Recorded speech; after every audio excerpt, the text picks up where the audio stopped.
Hello बच्चा लोग, कैसे हैं आप लोग। उम्मीद है बहुत ही बेहतरीन होंगे। तो आज हम आपके लिए लेके आए हैं डी फार्मा करिकुलम के सेकेंड ईयर का पहला सब्जेक्ट का वन शॉट वीडियो। आप में से तमाम छात्र होंगे जो इस environmental education and disaster management नाम के सब्जेक्ट के बारे में बहुत कम जानते होंगे या बहुत अच्छे से क्लास नहीं किया होगा। आने वाले 9 तारीख को यानी कि मंडे को आपका इसका एग्ज़ाम है, क्योंकि बहुत ज़्यादा मेजर सब्जेक्ट है नहीं है, तो तमाम बच्चे इसके बारे में बहुत ज़्यादा ध्यान देते नहीं हैं। तो मैं आपको कराता हूं कि एक बार में इस वीडियो को आप देख लीजिए। अगर जितना अभी तक नहीं देख पाए हैं, नहीं पढ़ पाए हैं, इस वीडियो को देखिए और इसमें से तमाम कंटेंट आपके एग्जाम के फाइनल पेपर में मिलेगा, पक्का तय है। तो आइए बिना समय हम लोग गवाए हम लोग स्टार्ट करते हैं कि चैप्टर में है क्या एक्चुअली में, समझते हैं, है ना। इस पूरे सब्जेक्ट में तो सब्जेक्ट का नाम यह है environmental education and disaster management, है ना। तो हर कोर्स में इन्वायरमेंट से रिलेटेड कुछ ना कुछ जरूर ऐड किया गया सब्जेक्ट में। तो इसमें हम लोग इन्वायरमेंटल एजुकेशन, इन्वायरमेंट क्या है, कौन कौन से पोल्यूशन इसमें आते हैं, कौन कौन सा एक्ट इसमें आता है ना, उस पोल्यूशन से हम लोग बच कैसे सकते हैं, ये सारी चीजें इसमें दिया गया है। और साथ में एक नया इसमें जोड़ा गया डिजास्टर मैनेजमेंट। आप देख रहे हैं कि आजकल डिजास्टर मतलब आपदा, ढेर सारी आपदाएं आ रही है, एक प्राकृतिक और एक कुछ कृत्रिम आपदाएं भी होती हैं जो हमारी गलती से होती है ना। कहीं पर भूकंप आ जाना, कहीं पर लैंडस्लाइड आ जाना, है ना, सुनामी आ जाना, ये सब डिजास्टर है। तो अगर कहीं पर गलती से ऐसा हो जा रहा है ना, तो वहां पर उसको कैसे मैनेज किया जाएगा, उस समय क्या बचाव हम लोग कर सकते हैं, क्या नहीं कर सकते हैं, उसके बारे में, इस सब्जेक्ट के बारे में हम लोग थोड़ा थोड़ा कुछ चर्चा करेंगे। जैसा कि सबसे पहला जो चैप्टर है इसका इंट्रोडक्शन है ना। इंट्रोडक्शन में है क्या, देखो इकोलॉजी क्या चीज है, इसके बारे में यहाँ पर कुछ चीजें हम लोग समझने का प्रयास करते हैं। क्या लिखा देखो इकोलॉजी, देखो लॉजी मतलब क्या होता है। लॉजी जो शब्द है लोगोस नाम के लैटिन भाषा के शब्द से लिया गया है और उसका मतलब क्या होता है, टू स्टडी। अब इको बोलते तो इकोसिस्टम की स्टडी को। व्हाट इज इकोसिस्टम, इकोसिस्टम है, आगे हम लोग बात कर रहे हैं क्या है। क्या लिखा देखो ecology is the branch of science that deals with the study of relationship between living organism and their environment, है ना। इसके साथ ही मैं आपको थोड़ा सा कुछ चीजें बता देना चाह रहा हूं। आप जो बायोलॉजी के छात्र होंगे उनको जानकारी होगी कि सबसे पहले जो छोटी लाइफ की जो यूनिट होती है, स्पीसीज होती है, ढेर सारी स्पीसीज मिल करके, ठीक है, टैक्सोनॉमी की स्पीसीज के बारे में बात कर रहा हूं, स्पीसीज मिल करके पॉपुलेशन बनाते हैं, पॉपुलेशन मिल करके कम्युनिटी का निर्माण करते हैं और कम्युनिटी का निर्माण करके इकोसिस्टम बनता है ना। ढेर सारा इकोसिस्टम मिलकर के बायोम बनता है, उसके बारे में चर्चा नहीं कर रहे, यही इकोसिस्टम के बारे में लोग चर्चा कर रहे हैं। इकोसिस्टम में एक्चुअली क्या होता है, जो जितने भी लिविंग ऑर्गेनिजम्स हैं, ये लिविंग मैटर नॉन लिविंग के साथ कैसे इंटरेक्ट करता है, इसी को हम लोग बेसिकली इकोलॉजी बोलते हैं ना। ठीक है, लिखा है relationship between living organism and their environment, ठीक है। फिर दूसरी बात कही जा रही है, it helps us how animals, plants and microbes interact with each other, कैसे ये सब लोग आपस में इंटरैक्ट करते हैं, and with non living things like air, water and soil, और ये सब लोग नॉन लिविंग की तरह, नॉन लिविंग थिंग की तरह कैसे उसके साथ रिएक्ट करते हैं, इसके बारे में लोग बात कर रहे हैं। ठीक है, रिएक्शन या इंटरेक्शन दोनों का मतलब एक ही है, तो उसके साथ हमारा कैसा संबंध है। फिर हम लोग अगर इंपॉर्टेंस समझना चाहें कि इकोलॉजी का इंपॉर्टेंस क्या है, इसको पढ़ भी लेंगे तो हम क्या होगा हमारे साथ, तो आपको समझना पड़ेगा it helps in protecting the environment, जिसके लिए पूरा ये सब करिकुलम डिजाइन किया गया है ना, कि हम एनवायरनमेंट को प्रोटेक्ट कर पाए। फिर encourage wise use of natural resources, wise use of natural resources, जो हमारे पास नेचुरल रिसोर्स है उसका ढंग से इस्तेमाल करें हम लोग। ढंग से मतलब जबरदस्ती का इस्तेमाल नहीं करना है ना। आपके पास वाटर रिसोर्स है, ग्राउंड वाटर है ग्राउंड के अंदर, तो उसको जबरदस्ती निकाल निकाल के बाहर नहीं फेंक देना है, उसका अच्छे से इस्तेमाल करना है, ढंग से इस्तेमाल करना है। फिर इससे क्या होगा, it spreads awareness about pollution, pollution के बारे में अवेयरनेस आएगी और उसके इफेक्ट्स के बारे में मालूम चलेगा, किस टाइप का, कितने टाइप का पॉल्यूशन हो सकता है इसमें और उसका इफेक्ट क्या हो सकता है। ठीक है, it maintains balance in nature, nature में जो इकोलॉजिकल बैलेंस है, कौन सा स्पीसीज कितना रहना चाहिए, ये सारे बैलेंस को मेंटेन करने के लिए ये हमारे पास इकोलॉजी नाम का एक सब्जेक्ट है। ठीक है, तो अब हमको लगता है कुछ कुछ आइडिया आपको लगा होगा। आगे हम बढ़ते हैं, ये इकोसिस्टम क्या चीज है। इकोलॉजी के अंदर इकोसिस्टम के बारे में हम लोगों ने बात किया। क्या देखिए, an ecosystem is a unit where living and non living components interact and function together. ये वो यूनिट है पूरे इकोलॉजी की, इकोसिस्टम, जिसके अंदर लिविंग और नॉन लिविंग दोनों इंटरैक्ट करते हैं और एक साथ काम करते हैं अपना। जैसे इकोसिस्टम का एग्जांपल है forest ecosystem, pond ecosystem, desert, ocean, garden, ये सब क्या है, किसी न किसी तरह के इकोसिस्टम का एग्जांपल है। टाइप्स ऑफ इकोसिस्टम के बारे में बात की जाए, देखो दो तरह के होते हैं, एक नेचुरल होता है, एक आर्टिफिशियल होता है। नेचुरल जो अपने आप बना हो, नेचर के थ्रू जो बना हो, exist naturally in the environment, है ना, हमारे पर्यावरण में नेचुरल तरीके से वो रह रहा है। और एक आर्टिफिशियल है जो कि made and maintain by humans, है ना, जो हमारे द्वारा बनाया गया और हम ही उसको मेंटेन करें। जैसे एक्वेरियम, ये नेचुरल नहीं होता, ये हम लोग बनाते हैं ना अपना। गार्डन, ये भी हम लोग बनाए। एक फार्म लैंड, खेती की जमीन है, वो भी हम लोगों ने बनाया। ये भी एक तरह का क्या है, इकोसिस्टम। तो आपके एग्जाम के पॉइंट ऑफ व्यू से इनका एग्जांपल्स आप जरूर याद रखिए कि ये कौन सा नेचुरल है ना, और कौन सा है मैन मेड, कौन सा है, या इसको आर्टिफिशियल कई बार कहा जाता है। ठीक है, फिर आगे हम लोग बात करें कि इकोसिस्टम का कंपोनेंट्स क्या क्या है ना। तो आप देखिए कि एक बायोटिक कंपोनेंट है, एक एबायोटिक। बायोटिक मतलब लिविंग वाला कंपोनेंट, और एबायोटिक मतलब नॉन लिविंग वाला कंपोनेंट। लिखा है living things, non living things. Living thing मतलब प्लांट्स भी हो सकता है, एनिमल्स, माइक्रोब, कुछ भी। नॉन लिविंग थिंग में sunlight, air, water, temperature, soil etcetera, कुछ भी हो सकता है ना। तो पूरे इकोसिस्टम में दो ही तरह के कंपोनेंट पाए जा रहे हैं, एक लिविंग कंपोनेंट और एक नॉन लिविंग कंपोनेंट।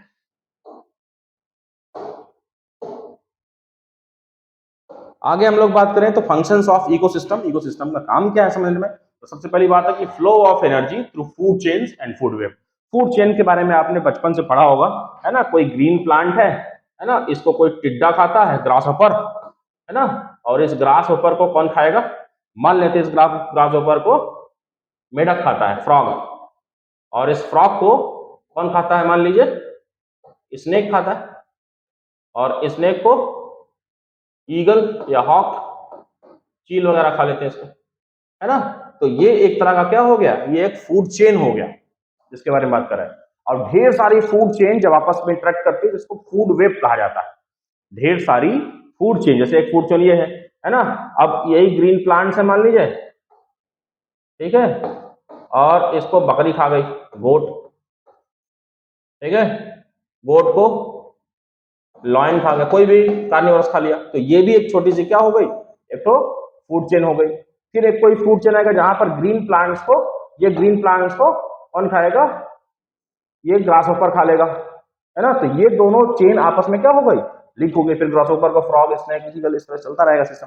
तो ये क्या है, एक तरह का ये फूड वेब बन जाता है ना। वेब मतलब जाल एक तरह का। तो ढेर सारे उसमें फूड चेन्स जब इंक्लूड होती हैं तो उसको फूड वेब का निर्माण करते हैं। तो एक फ्लो ऑफ एनर्जी एक मेंटेन होता है जब इकोसिस्टम का काम चालू होता है। तो फिर क्या होता है, recycling of nutrients like water, nitrogen, carbon, इन सब की रिसाइकलिंग होती है ना। इकोसिस्टम के अंदर ही ये सब रिसाइकिल होता है। रिसाइकिल मतलब जिस फॉर्म में है अभी वो उनका फॉर्म चेंज होगा, किसी और फॉर्म में होंगे, बाद में वापस ये इसी फॉर्म में आ जाएंगे, ठीक है क्या। फिर एक बायोडाइवर्सिटी को सपोर्ट करते हैं। बायोडाइवर्सिटी मतलब, डाइवर्सिटी मतलब विभिन्नता, बायो मतलब लिविंग थिंग, धरती पर कितने अलग अलग तरह के लिविंग थिंग अवेलेबल हो सकते हैं, ठीक है। तो as per the official data there is almost 1.7 to 1.8 billion, sorry million, not billion, million different kinds of species of living things are there. मतलब 17 से 18 लाख अलग अलग तरह के लिविंग थिंग्स इस धरती पर अवेलेबल है ना। Controlling climate and natural processes, climate को हम लोग कंट्रोल कर सकते हैं, मौसम कैसा होगा कैसा नहीं होगा, नेचुरल प्रोसेस कैसी होगी, कब भूकंप आएगा, कब बारिश होगी, इसको भी हम लोग थोड़ा बहुत कंट्रोल कर सकते हैं अगर हम लोग समझने का प्रयास करें तो, ठीक है। तीसरा मेन पॉइंट, बहुत इंपॉर्टेंट पॉइंट है, ये क्या है भैया, सस्टेनेबल डेवलपमेंट। तीसरी हेडिंग है इस चैप्टर की, इसका नाम है सस्टेनेबल डेवलपमेंट। आपके एग्जाम के पॉइंट ऑफ व्यू से बहुत इंपॉर्टेंट क्वेश्चन है ये। सस्टेनेबल डेवलपमेंट क्या होता है समझा जाए ना। देखिए sustainable development means meeting the needs of the present, जो आज की हमारी जरूरत है, without compromising the ability of future generation to meet their need. भविष्य में जो हमारी आने वाली पीढ़ी है उसके लिए जो भी प्राकृतिक संसाधन जरूरत पड़ने वाली है, बिना उनके लिए कोई खतरा पैदा करना, आज के समय जो हमारी जरूरत है उसको पूरा करना ही सस्टेनेबल डेवलपमेंट है। इसको सतत विकास बोलते हैं। डेवलपमेंट ठीक है, लेकिन डेवलपमेंट अगर किसी चीज को बिगाड़ करके डेवलपमेंट हो रहा है, इसका मतलब कि सही चीज नहीं है। किसी को भी कोई भी हार्मफुल नहीं होना चाहिए, है ना। तो इसको ही बोलते हैं सस्टेनेबल डेवलपमेंट। फिर क्या कहते हैं, it encourages development without destroying the environment, है ना, एनवायरमेंट को किसी प्रकार से डिस्ट्रॉय ना करते हुए डेवलपमेंट करने को ही हम लोग सस्टेनेबल डेवलपमेंट कहते हैं। तो इस चीज को बहुत ध्यान से समझने वाली बात। सस्टेनेबल डेवलपमेंट का ऑब्जेक्टिव क्या है ना, ये क्यों जरूरी है हमारे लिए, तो समझिए, it reduces pollution and environmental damage, pollution इससे कम होगा और एनवायरमेंट का डैमेज कम होगा। It uses natural resource in a balanced way, natural resource को बहुत ही बैलेंस्ड वे में इस्तेमाल होगा यहाँ पर, है ना। नेचुरल रिसोर्स मतलब समझ रहे हो ना, लकड़ी हो गया, पानी हो गया, कोयला हो गया या कोई भी मिनरल हो गया।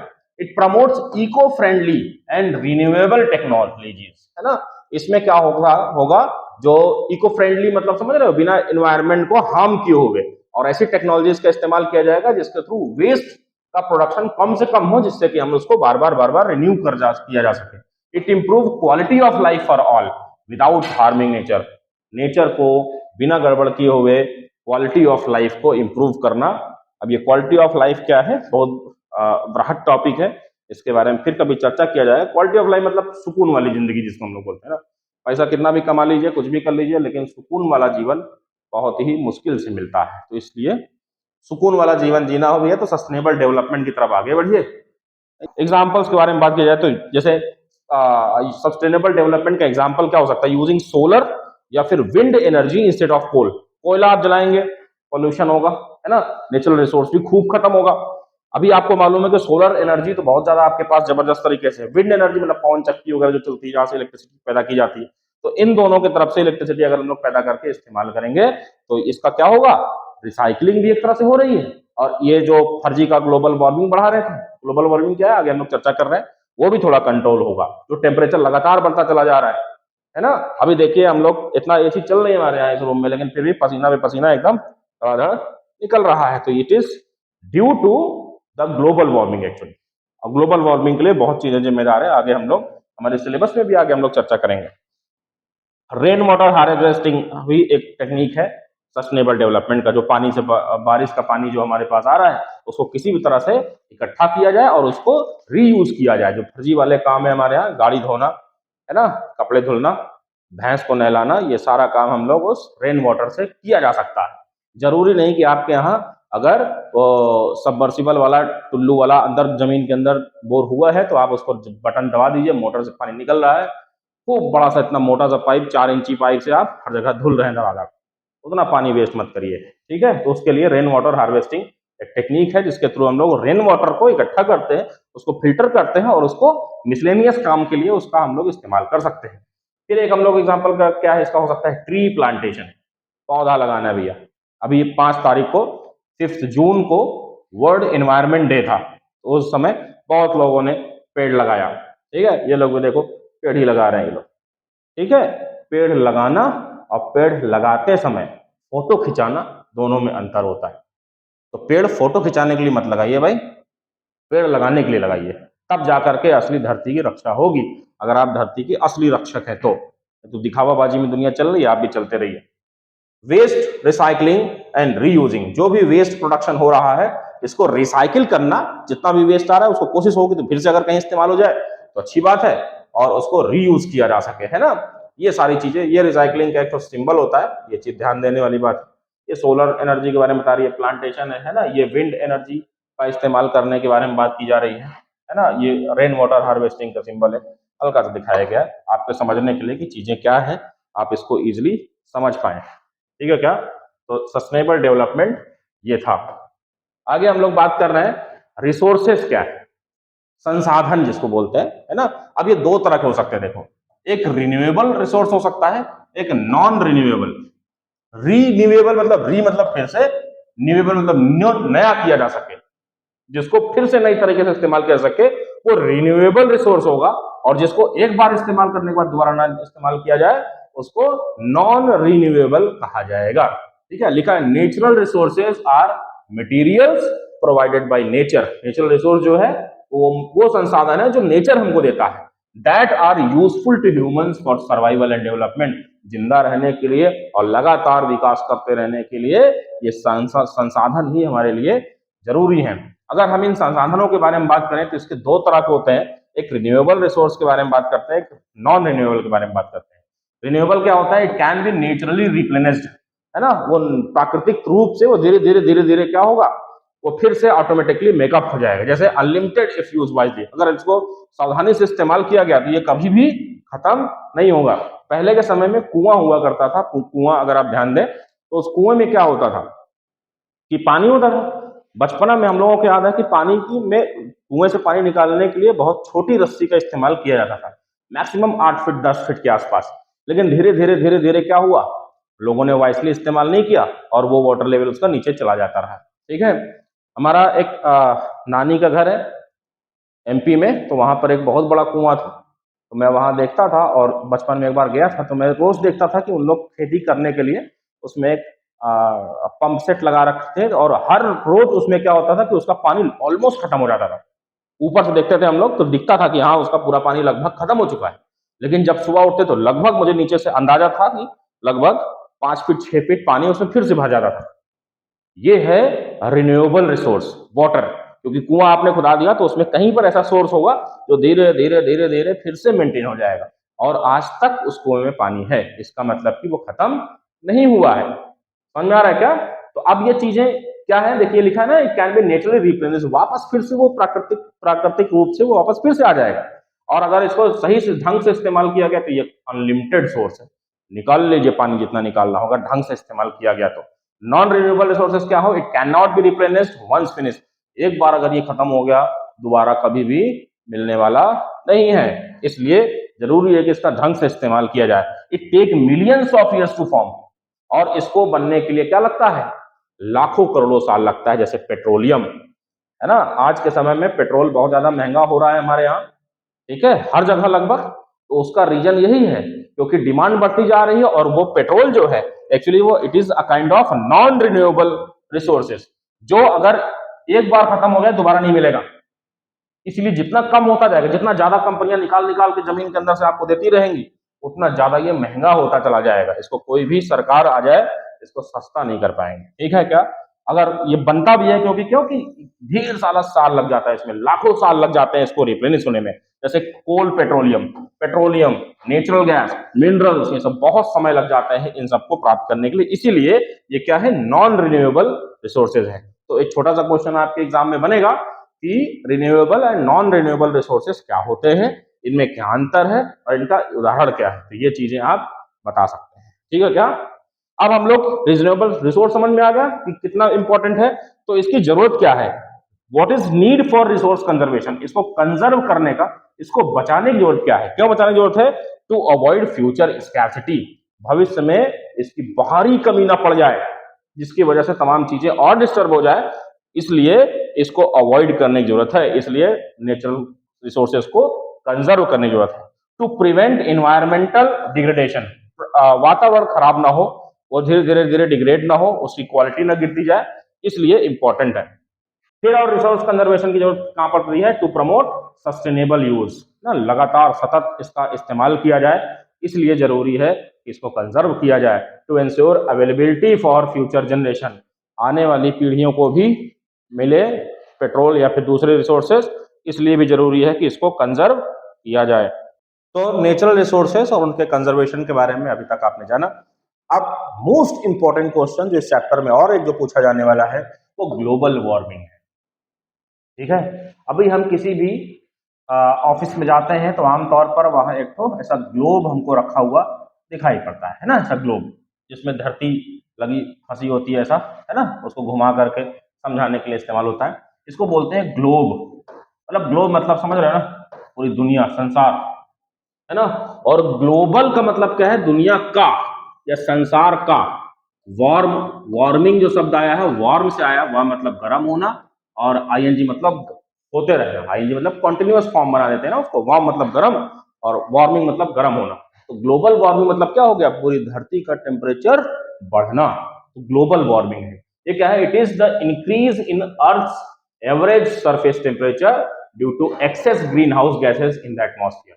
और भी ढेर सारे एग्जाम्पल मतलब उसके कारण हो सकता है कि ग्लोबल वार्मिंग क्यों हो रही, लेकिन ग्लोबल वार्मिंग है क्या एक्चुअली में, देखो हर पूरे रीजन का साल भर में थ्रू आउट द ईयर एक टेम्परेचर लिया जाता है पर डे, अगर आप आज के समय में गूगल का इस्तेमाल कर रहे हैं तो कहीं पर भी आप रहेंगे तो आपको टेम्परेचर पता चलेगा, पर मिनट पर सेकंड पर आवर का आपके पास अपडेट मिल सकता है कि टेम्परेचर इस जगह का कितना है ना। अगर इसको पूरे साल भर की सारी वैल्यूज को सम कर लिया जाए और उसका एवरेज कर लिया जाए तो आप मान लीजिए 2023 में थे तो 23 में जो टेम्परेचर आया मान लेते हैं एक्स आया, और 2024 में पूरे साल भर का आया एक्स, अगर प्लस समथिंग आया कुछ भी एक्स प्लस कुछ वाई जैसा आया, और 2025 में X plus Y plus Z, ये कितनी भी वैल्यू उसकी हो सकती है, बहुत थोड़ा सा भी अगर बढ़ रहा है तो इसको क्या बोला जाएगा, ग्लोबल वार्मिंग कहा जाएगा। यही है साल भर का एवरेज टेम्परेचर अगर अगले साल के एवरेज टेम्परेचर में बढ़ा दिखाई दे इसका मतलब कि ग्लोबल वार्मिंग हुई। ठीक है, इसके कारण क्या हो सकता है ये समझना है। मेजर कॉजेज क्या है ना, क्यों ऐसा हो सकता है। तो सबसे पहले क्या, burning of fossil fuel. Fossil fuel क्या होता है, जमीन के नीचे दबा हुआ फ्यूल जैसे कि कोयला, पेट्रोलियम या डीजल, ये एक मेजर कॉजेज है जिस कारण से ग्लोबल वार्मिंग हो रही है। कोयले का इस्तेमाल कम से कम करना चाहिए, पेट्रोलियम और डीजल ये सब का इस्तेमाल भी ना के बराबर करना चाहिए। हालांकि वाइजली इस्तेमाल किया जाए तो कोई ज्यादा दिक्कत नहीं की बात है नहीं, लेकिन मैक्सिमम चीजें इसको रिड्यूस करने की जरूरत है। डिफॉरेस्टेशन बहुत ज्यादा जरूरी है। फॉरेस्ट मतलब जंगल, फॉरेस्टेशन मतलब जंगल लगाना, डिफॉरेस्टेशन मतलब जंगल का उखाड़ना। लगातार डेवलपमेंट के नाम पर सरकारें सड़क पे सड़क बनाई जा रही हैं, जनता हमारी अपने खेत में भी घर बनाए चली जा रही है, तो इस हर चीज के लिए कीमत किसको अदा करनी पड़ रही है, उस प्लांट्स को अदा करना पड़ रही है, उस पेड़ को अदा करना पड़ रहा है जिसको काट दिया जा रहा है। ठीक है, फॉर्मेलिटी के लिए बाद में लगा देना पेड़ इतना काफी नहीं है, ये प्रोसेस है डिफॉरेस्टेशन। इस डिफॉरेस्टेशन से ही ग्लोबल वार्मिंग बढ़ेगी आगे चलकर। क्यों, क्योंकि प्लांट होते हैं तो वो सनलाइट को तमाम एब्जॉर्ब कर लेते हैं, है ना, उससे अपना एनर्जी बना लेते हैं। उसी एनर्जी के लिए हम लोग के पास भी जो भी एनर्जी कहीं से भी आती है किसी भी रूप में, उसका अल्टीमेट सोर्स क्या है, सन है, और उसका डायरेक्ट सोर्स हमारा क्या है, प्लांट्स है, और इस प्लांट से ही वो एनर्जी हमको मिलती है। तो इसलिए प्लांट्स को काटना is not a good thing. ठीक है, जब एकदम पेड़ सूख जाए तो आप उसको काटिए तो चल भी सकता है। डिफॉरेस्टेशन, कटिंग ऑफ ट्रीज, इसी बारे में है ना। इंडस्ट्रियल एंड व्हीकुलर पॉल्यूशन, जो इंडस्ट्री से और व्हीकल से, गाड़ी मोटर से जो पॉल्यूशन निकल रहा है उसके कारण ग्लोबल वार्मिंग हो रही है। Use of air conditioners and refrigerator, air conditioner और रेफ्रिजरेटर से एक तो गैस निकलती है जिसको सीएफसी बोलते हैं, क्लोरोफ्लोरोकार्बन बोलते हैं, इसमें से सीएफसी 12 जो है, फ्रेऑन 12, वो मेन गैस है जो इस एसी और रेफ्रिजरेटर के इस्तेमाल से आती है। असली आपको गर्मी से बचना है तो एसी लगा के क्षणिक मात्र आप बच सकते हैं गर्मी से। लॉन्ग टर्म आपकी आने वाली पीढ़ियां भी इस गर्मी से बचे, उसके लिए एसी नहीं पेड़ लगाइए। ठीक है, आगे हम लोग बढ़ते हैं। इफेक्ट्स ऑफ ग्लोबल वार्मिंग, ये ग्लोबल वार्मिंग का इफेक्ट क्या है। तो बहुत गजब का इफेक्ट है भैया। क्या होगा, ग्लेशियर्स आपके पिघल जाएंगे एंड पोलर आइस कैप्स, ये सब दोनों जो है क्या हो रहे हैं, पिघल रहे हैं लगातार। आप कई बार न्यूज में सुनते हैं कि ग्लेशियर पिघला जा रहा है, मतलब पानी का कंटेंट बाहर बढ़ेगा, जो बर्फ के बड़े बड़े पहाड़ है ना। Rise in sea level causing flood, और समुद्र में जितना पानी बढ़ेगा उससे क्या होगा, बाढ़ आएगी और सब तबाही होगी। इसलिए ये जरूरी है कि ग्लेशियर ना पिघले, ना पिघले तो उसके लिए ग्लोबल वार्मिंग होगी, तो पिघलना तय है ना। तो उसको कंट्रोल करना है कैसे भी करके। Unpredictable climate and extreme weather, आज आप देख रहे हैं कि आज से अगर 50 साल पहले बात किया जाए तो बहुत ज्यादा वेदर में चेंज नहीं आता था। कहीं पर आप है अचानक से कुछ भी चेंज हो जा रहा है, तो अचानक से जो चेंज हो रहा है इसी की वजह से दिक्कत है। अचानक से गर्मी, अचानक से बारिश, अचानक से सर्दी का हो जाना, यही है ग्लोबल वार्मिंग के लक्षण। ठीक है क्या, extinction of species and biodiversity loss, species का कई बार एक्सटिंक्ट हो जाना होता है। जब कोई स्पीसीज परमानेंटली धरती पर ना दिखे तो उसको एक्सटिंक्ट मान लिया जाता है ना। एक रेड डाटा बुक है जिसके अंदर एक्सटिंक्ट होने वाली स्पीसीज के बारे में लिखा होता है। ऐसा होता है कि प्लांट्स के लिए अगर कोई प्लांट्स 15 साल तक इस धरती पर नहीं देखा गया लगातार तो इसको एक्सटिंक्ट मान लिया जाता है। लेकिन इफ इट इज एनिमल, इसके लिए 20 ईयर्स का टाइम पीरियड रखा गया है। 20 साल तक अगर कोई नहीं दिखेगा जानवर तो उसको क्या कहा जाएगा, एक्सटिंक्ट माना जाएगा। समझ में आ रहा है क्या, जैसे आज के समय में डायनासोर वगैरह सब एक्सटिंक्टेड वाले हैं, है ना। आर्कियोप्टेरिक्स क्या है, एक्सटिंक्ट हो गया है। तो वो क्यों एक्सटिंक्ट हो गया, क्योंकि 20 साल लगातार वो नहीं दिखाई पड़ा। ठीक है क्या, तो इससे क्या हो रहा है, स्पीसीज का एक्सटिंक्शन हो जा रहा है। बायोडाइवर्सिटी, भाई कोई स्पीसीज है गायब हो जा रही है, तो जो 17 लाख 18 लाख बताया उसमें से 2 4 10 कम हो गई, 20 कम हो गई, तो डाइवर्सिटी में तो इफेक्ट पड़ जाएगा, है ना। रिड्यूस्ड एग्रीकल्चरल प्रोडक्टिविटी, जो खेती बाड़ी की प्रोडक्टिविटी है, भाई ज्यादा टेम्परेचर बढ़ेगा तो हाई ह्यूमिड वाली फसलें ज्यादा होंगी, जो ठंडे तौर पर जो फसलें होती थी ठंडे इलाके में, उनका थोड़ा सा कम होगा, क्योंकि टेम्परेचर लगातार बढ़ता चला जा रहा है ना। ये सारे इफेक्ट्स होंगे ग्लोबल वार्मिंग के। आई होप कुछ समझ में आ रहा होगा धीरे धीरे। अगर इस ग्लोबल वार्मिंग को हम लोग को कंट्रोल करना है तो क्या करना पड़ेगा, सारी चीजें हम लोग पहले से डिस्कस कर चुके हैं। वो क्या करना पड़ेगा, use of renewable energy, solar या विंड एनर्जी का इस्तेमाल करना चाहिए, ट्री प्लांट करना चाहिए, फॉरेस्ट कंजर्वेशन, जंगल को काटना नहीं बचाना चाहिए, है ना। रिड्यूस व्हीकल यूज, गाड़ी का इस्तेमाल कम से कम करके साइकिल का इस्तेमाल मैक्सिमम बढ़ाना चाहिए, पब्लिक ट्रांसपोर्ट को प्रिफर करना चाहिए, ना कि अपनी अपनी कार निकाल के चल दें। अगर एक बस चल रही है ना, अब तो सीएनजी वाली तमाम बस चलती हैं, तो आप अपना डीजल या पेट्रोल वाली कार या बाइक निकाल करके आप चल रहे हैं, या फिर आप अगर कन्वीनियंट हो आपके लिए तो आप पब्लिक ट्रांसपोर्ट ले लीजिए, उसी से चले जाइए। इलेक्ट्रिसिटी का यूजेस मिनिमाइज करना है, कम से कम करना है। Reduce reuse and recycle waste, waste को हम लोग को कम से कम प्रोडक्शन करना है, बन गया है तो उसको दोबारा इस्तेमाल करने के बारे में सोचना है, और जब एकदम कई बार इस्तेमाल करो उसको रिसाइकिल कर देना है, कुछ और रूप दे देना है उसको, है ना। जैसे प्लास्टिक की कुर्सी है, मान लीजिए टूट गई है आपकी, तो उसको क्या करना चाहिए, आप तो फेंक देंगे, लेकिन कंपनियां क्या करती हैं, उसको पिघला करके कुछ और रूप दे देंगी, उसको खिलौना बना देंगे, कुछ बना देंगे, है ना। तो ये रिसाइकलिंग करना हुआ, कुछ और बना देना है उसको बार बार, जिससे कि उसका लॉस क्या होगा, थोड़ा सा मेकअप होगा। आगे हम लोग बात करते हैं ग्रीन हाउस इफेक्ट की। ग्लोबल वार्मिंग और ग्रीन हाउस इफेक्ट, ये दोनों एक दूसरे से कहीं ना कहीं जुड़ा हुआ टॉपिक है, और आपके एग्जाम के पॉइंट ऑफ व्यू से बहुत इंपॉर्टेंट है। 5 नंबर का ये क्वेश्चन आपसे पूछा ही जाएगा लिखित तौर पर। 5 लिखा हूं, वो जबरदस्ती ऊपर चल गया, उसको 8 नाम समझ लीजिएगा, ठीक है क्या। तो ग्रीन हाउस इफेक्ट क्या है, this effect is a natural process that warms the earth surface. Green house effect वो है जो धरती की सरफेस क्या होती है, ऑटोमेटिक गर्म होती है। It is essential for life, जरूरी भी है ये धरती के लिए। अगर धरती पे जीवन बनाए रखना है तो गर्माहट तो चाहिए ही चाहिए, but excessive green house gases increases global warming. लेकिन अगर ये गर्माहट ज्यादा हो गई तो इससे क्या होगा, ग्लोबल वार्मिंग हो जाएगी, इसीलिए इसका लिमिट बहुत ज्यादा जरूरी है, ठीक है क्या। ग्रीन हाउस गैसेस का एग्जाम्पल CO2, है ना, मीथेन, यस, और नाइट्रस ऑक्साइड N2O, वाटर की वेपर्स, ये सब क्या है, ग्रीन हाउस गैसेस में पूछा जाता है। तो ग्रीन हाउस गैसेस का डेफिनेशन आप समझिए, ये ग्रीन हाउस इफेक्ट क्या है और ग्रीन हाउस गैसेस कौन सी हैं, कौन कौन सी गैसेस हैं जिसका लेवल अगर बढ़ जाए तो क्या हो जाएगा, ग्लोबल वार्मिंग हो जाएगी। तो ग्रीन हाउस का इफेक्ट अल्टीमेटली क्या मिलने वाला है, ग्लोबल वार्मिंग मिलेगा। तो इस चीज को समझ के चलना है, ठीक है क्या। अगर हम लोग ग्रीन हाउस का प्रोसेस अगर समझे हम लोग कि क्या है, तो इसमें क्या होता है, सनलाइट एंटर करती है अर्थ के एटमॉस्फेयर पे, अर्थ का अपना एटमॉस्फेयर, उसमें सनलाइट एंटर किया, फिर अर्थ क्या करेगी, एब्जॉर्ब सम हीट, उसमें से कुछ हीट ये अर्थ क्या करेगी, एब्जॉर्ब कर लेगी, और एब्जॉर्ब करने के बाद क्या करेगी, इट रिफ्लेक्ट्स द रेस्ट, जितना बचेगा उसको क्या कर जाएगा, कुछ एब्जॉर्ब होगा, कुछ वापस चला जाएगा। समझ आ रहा है क्या। Green house gases trap this reflected heat, जो बाहर चली जा रही है उसी को क्या करना है, उसी को ये ट्रैप कर लेती है ग्रीन हाउस गैसेस, और उसको जब बाहर चली जाती है, लेकिन अब उसको ट्रैप कर लिया तो वहीं पर रह जाएगी, वहीं पर रह जाएगी, तो टेम्परेचर वहीं का बढ़ा देगी। This keeps earth temperature suitable for life, है ना। और इसकी वजह से कई बार लाइफ क्या होता है, सुटेबिलिटी आती है उसकी, क्योंकि उसको जो रिफ्लेक्टेड हीट है उसको एब्जॉर्ब करना पड़ेगा, क्योंकि energy can not be created not be destroyed. तो एनर्जी अगर डिस्ट्रॉय नहीं की जा सकती, क्रिएट नहीं की जा सकती, जो एनर्जी है उसी को तो इस्तेमाल करना पड़ेगा आपको। समझ में आ रहा है क्या। When the process becomes excessive, अगर ये बहुत ज्यादा हो गया, एक्सेसिव हो गया, it leads to global warming. अगर ये ज्यादा हो गया तो क्या होगा, ज्यादा ही रोक लिया है यहाँ पर हीट को, जितना रिफ्लेक्ट नहीं होना चाहिए बहुत ज्यादा रोक ले रहे हो, तो क्या होगा कि यहीं की टेम्परेचर बढ़ जाएगा, टेम्परेचर बढ़ जाएगा तो क्या हो जाएगा, ग्लोबल वार्मिंग हो जाएगी। समझा रहे क्या। इस ग्रीन हाउस इफेक्ट को कम करने के लिए क्या क्या तरीके हमारे पास हैं, इस हेडिंग के अंदर हम लोग पढ़ेंगे। इसे क्या हम लोग कर सकते हैं, reduce burning fossil fuels, fossil fuels को जलाने से रोकना पड़ेगा।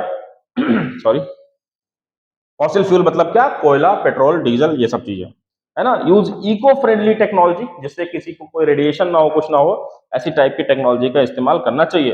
प्रमोट एफॉरेस्टेशन, है ना, एफॉरेस्टेशन या सिर्फ फॉरेस्टेशन भी बोल सकते हैं हम लोग। मैक्सिमम क्या क्या लगाना, पेड़ लगाने को फॉरेस्टेशन बोलते हैं। Save energy and use LED lightings, है ना, पहले के समय में पीले पीले बल्ब चलते थे जो 100 वाट 200 वाट के बल्ब होते थे, उसकी रोशनी कम होती थी, लेकिन आज के समय में same amount of energy, same amount of light we can get even from a 9 watt LED bulb. तो एलईडी का इस्तेमाल जब से हुआ, एलईडी की फुल फॉर्म क्या होता है मालूम है क्या? लाइट एमिटिंग डायोड, एक फिजिक्स की टेक्नोलॉजी है डायोड, डायोड और ट्रायोड भी होता है। तो वो डायोड जो है, कुछ डायोड ऐसे होते हैं जिसके अंदर इलेक्ट्रिसिटी हल्की सी पास करने पर बहुत ज्यादा लाइट एमिट करते हैं, इसीलिए एलईडी बल्ब का इस्तेमाल किया गया, इसका डेवलपमेंट किया गया और आज के समय में कई जगह पर बहुत ज्यादा इस्तेमाल भी करते हैं हम लोग इसको, है ना। अब तो सस्ते भी हो गए हैं, है ना।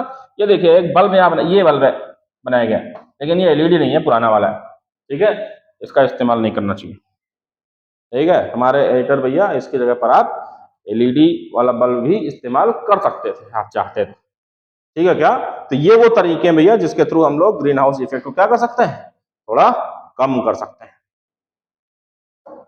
समझ में आ रहा है क्या आपको? बोर तो नहीं हो रहा? हो भी रहे हो तो मजबूरी है, देखना पड़ेगा तुमको, क्योंकि तुम्हारा कल एग्जाम है, ठीक है क्या। अब हम लोग अगला टॉपिक बात कर रहे हैं एसी ड्रेन के बारे में। एसी ड्रेन क्या है, ठीक है। एसी ड्रेन नाम, ये एसी मतलब अम्ल होता है, शुद्ध हिंदी वाले बच्चे समझे। रेन मतलब बारिश, है ना, तो अम्ल की बारिश हो रही है यहाँ पर, है ना। पैसों की बारिश होती है, आपने सुना होगा, है ना, लेकिन ये अम्ल की बारिश है। कैसे एसिड कैसे बरस सकता है ऊपर से, समझने की बात है। इट इज अ रेनफॉल, बारिश है ये भी, दैट बिकम्स एसिडिक। ये कैसे हो जाती है, एसिडिक नेचर की हो जाती है, कैसे? Due to mixing with harmful gases like sulphur dioxide और nitric oxide, nitrous oxide, nitrogen के ऑक्साइड्स तमाम उस हवा में जो होते हैं उससे रिएक्ट करके नीचे लेके चले आते हैं और एसिड बना लेते हैं, है ना। तो ऊपर से ही पानी के साथ इन गैसेस के साथ मिल जाते हैं, और गैसेस क्योंकि ये एसिडिक नेचर की हैं, इसलिए पूरी बारिश भी एसिडिक नेचर की हो जाती है। आप समझिए कि अभी बारिश का सीजन उतना अच्छा हुआ नहीं है, अगर बारिश अभी हो रही है तो आप समझिए कि आपके हमारे एनवायरमेंट में क्लाउड जो है हमारे पास, क्लाउड से अर्थ की सरफेस के बीच में बहुत सारा अभी गैसेस है, एयर, है ना, एयर के में ढेर सारे पार्टिकल्स हैं।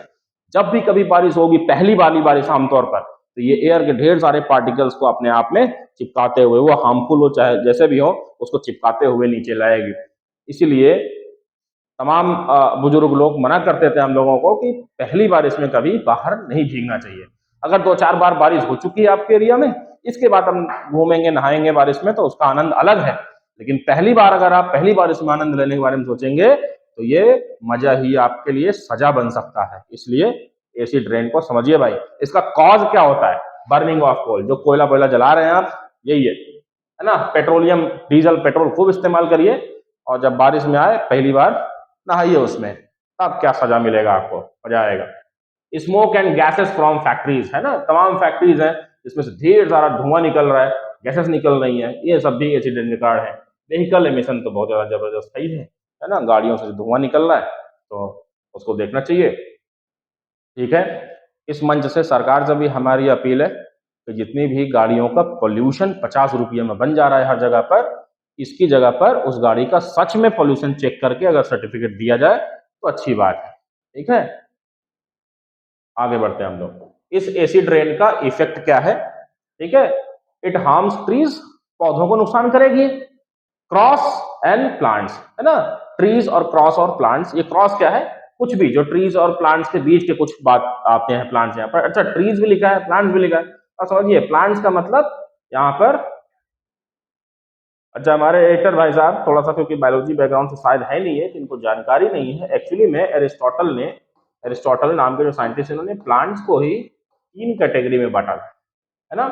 सबसे छोटे वाले को इन्होंने हर्ब्स कहा था, जिनका स्टेम का लेंथ बहुत छोटा होता है, हर्ब्स बोलते हैं उनको। और थोड़ा मीडियम वाले को श्रब्स कहा जाता है। और जो बड़े वाले हैं, जिनका जो स्टेम होता है वुडी होता है, लकड़ी जिसमें निकलती है, बड़े बड़े प्लांट्स, उनको ही ट्री कहा जाए। आमतौर पर लोगों में भ्रम है कि प्लांट मतलब छोटा वाला और ट्री मतलब बड़ा वाला, ऐसा नहीं है। ट्री भी एक तरह के प्लांट ही है, ठीक है। तो यहाँ पर समझना पड़ेगा कि सारे प्लांट्स यहाँ पर नुकसान करेंगे, एनिमल्स नुकसान होंगे इसके थ्रू, ठीक है।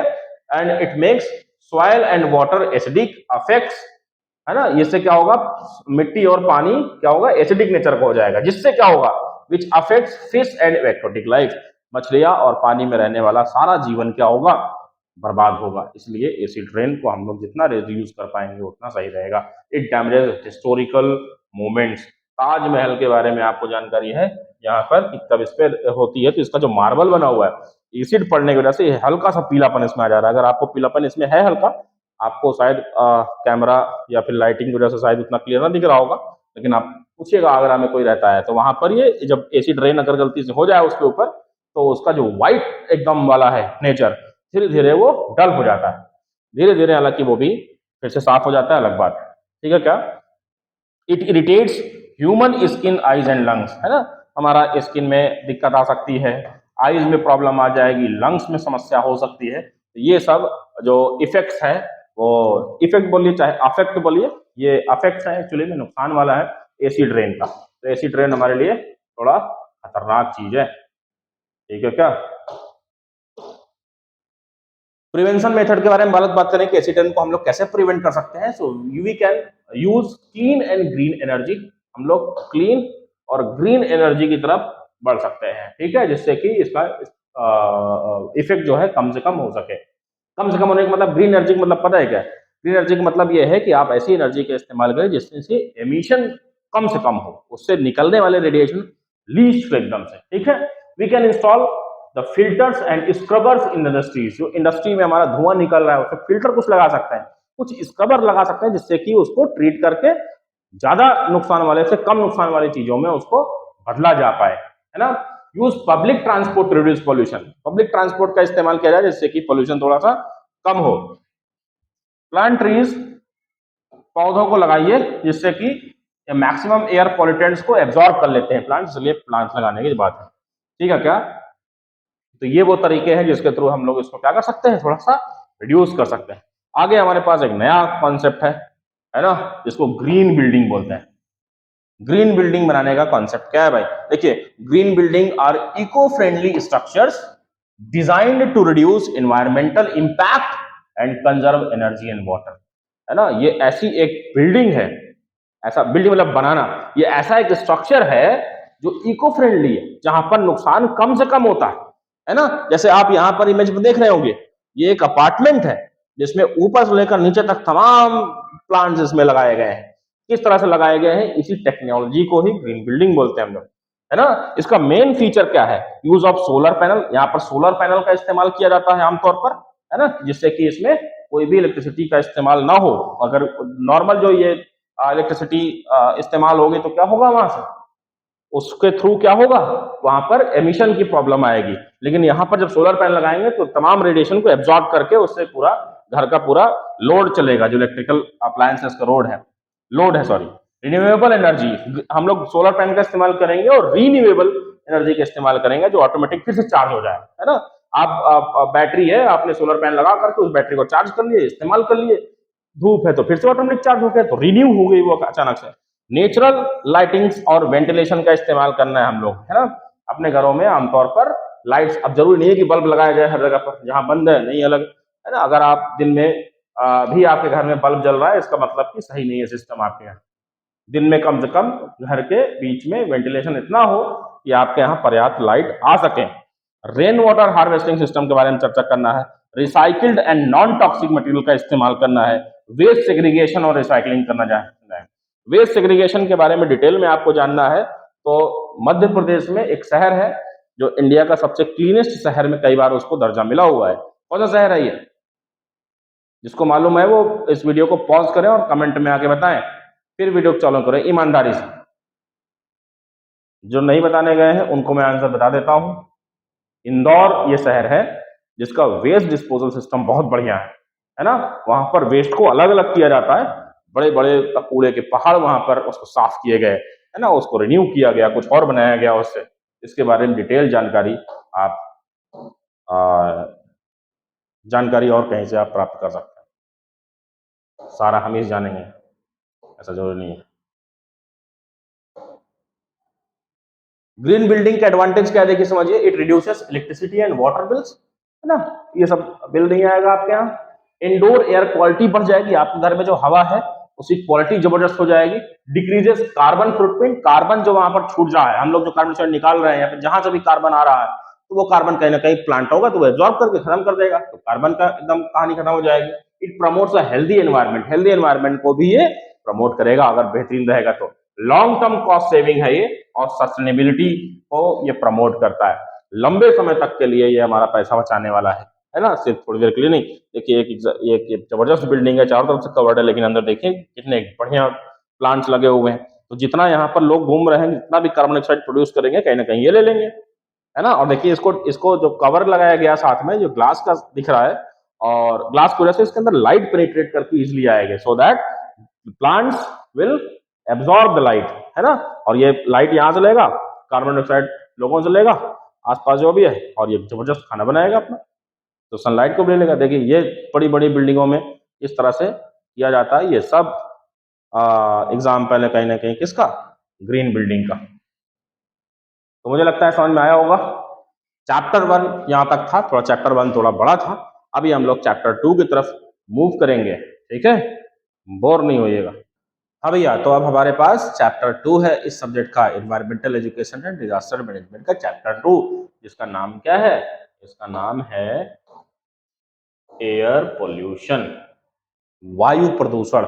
बचपन से आप इसके बारे में आप निबंध लिखते चले आए हैं हर टाइप के एग्जाम में, सब जानते हैं आप इसके बारे में, इसलिए बहुत ज्यादा समय इसमें हम लेंगे नहीं, है ना। कम से कम समय में इसको हम लोग खत्म करने की बात करें। इंट्रोडक्शन के बारे में बात करें तो क्या है, ये क्या है, air pollution means the presence of harmful और toxic substances in air that are dangerous for living beings and the environment. चाहे वो लिविंग बींग हो चाहे एनवायरमेंट हो, जिसके लिए उस हवा में कुछ खतरनाक चीज मौजूद है, टॉक्सिक चीज मौजूद है, यही क्या है, एयर पोल्यूशन है। समझ में आ रहा है क्या।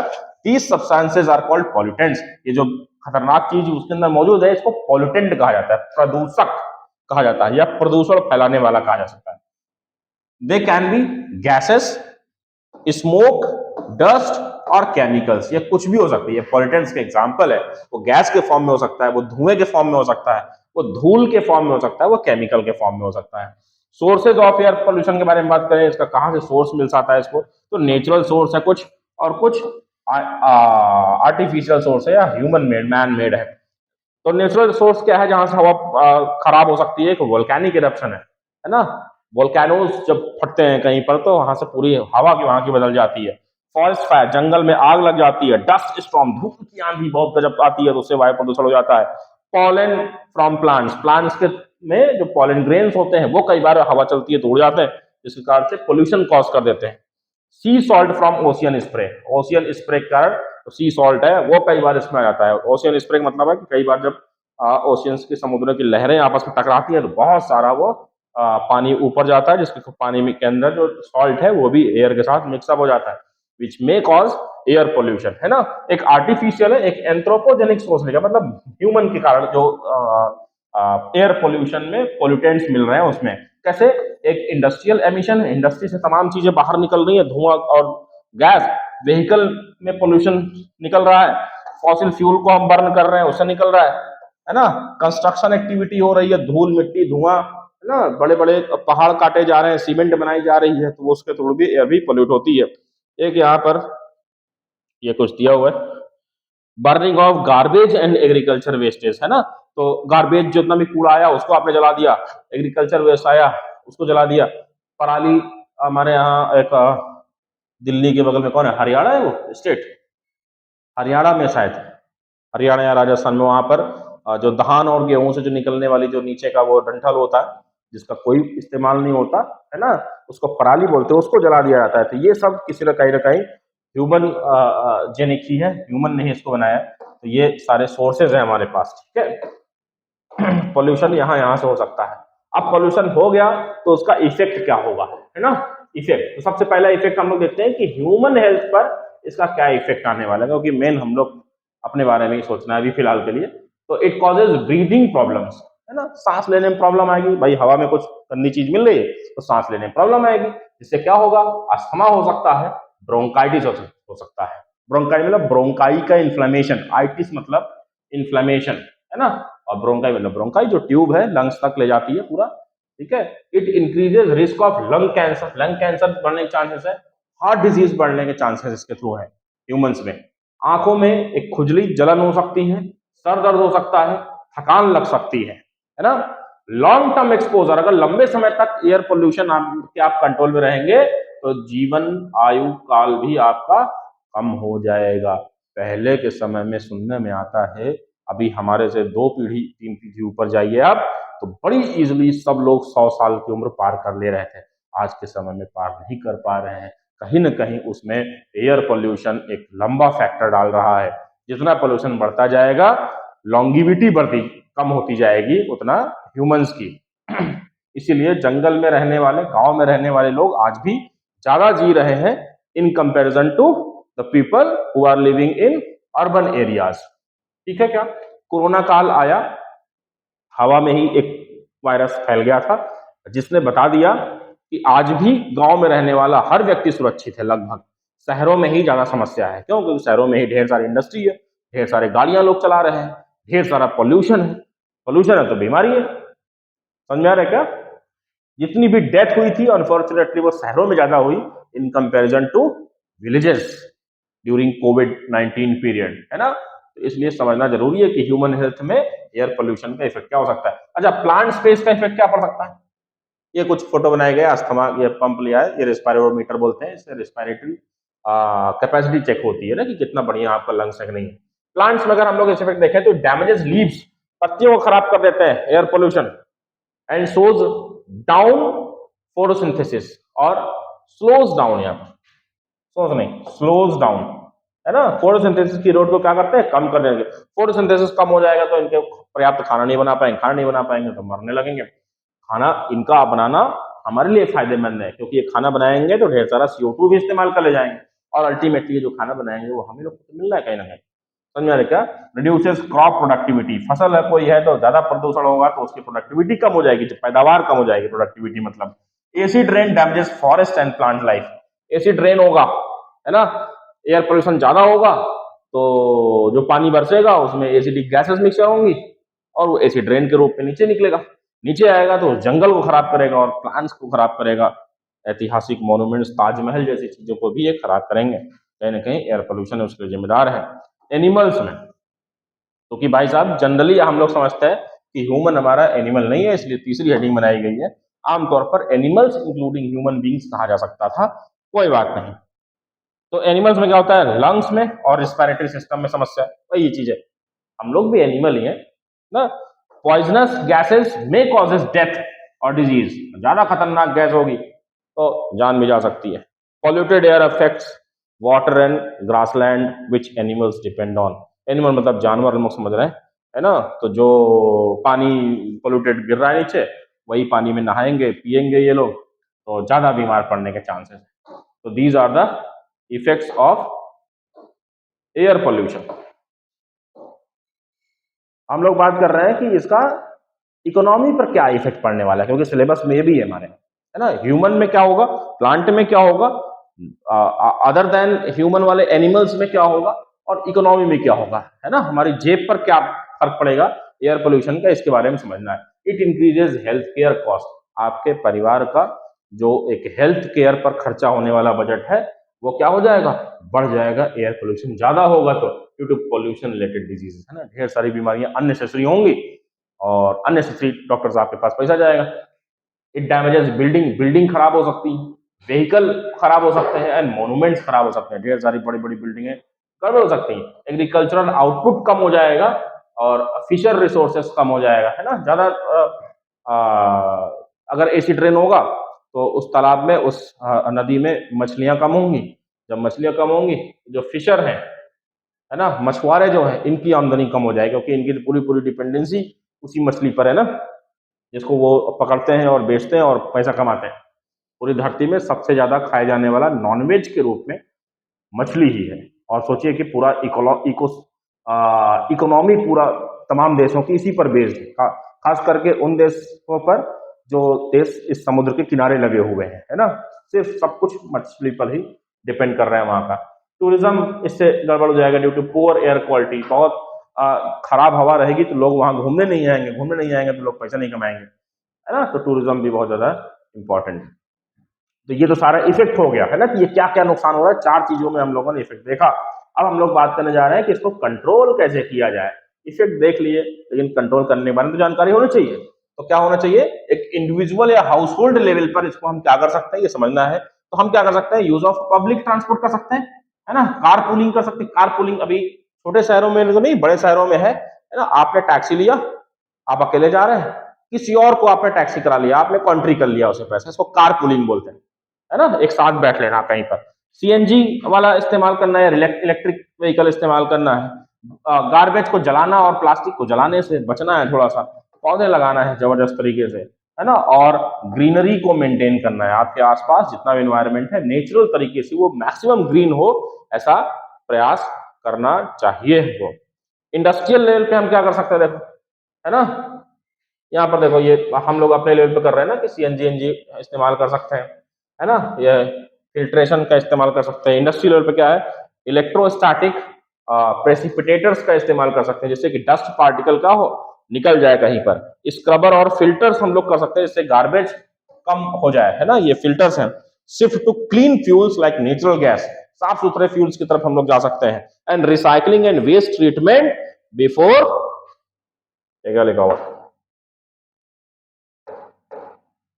बिफोर डिस्पोजल, है ना।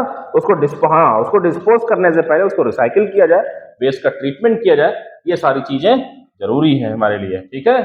तो आई होप कि कुछ चीजें आपको समझ में आ रहे होंगे कि हम लोग एयर पोल्यूशन को कैसे कंट्रोल कर सकते हैं।